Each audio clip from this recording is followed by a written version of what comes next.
দাম্পত্য জীবনে আর যা হোক খবরদার কখনো মাথা গরম করে তালাক দিবেন।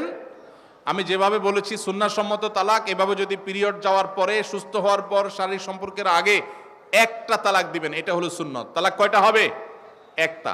একটার বেশি তালাক দিবেন সেটা জায়েজ হলো না, জায়েজ হবে একটা তালাক। একটা তালাক দিলেন, বাস রেখে দিলেন। 2 মাস 3 মাস পার হয়ে গেল, অটোমেটিক সম্পর্ক ছিন্ন হয়ে গেলে দুজন দুদিকে যেতে পারেন, আলাদা বিয়ে হতে পারে।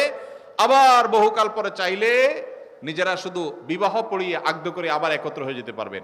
আর যদি আপনি একটা দিয়েছেন, আবার আরেকটা দিয়েছেন, 6 মাস পর আরেকটা দিয়েছেন, দিয়ে 3টা শেষ করে ফেলছেন, তাহলে আর কখনো বিবাহ যদি মক্কার ইমাম সাহেব এসেও পড়ায় তারপর আর একসাথে থাকতে পারবেন না।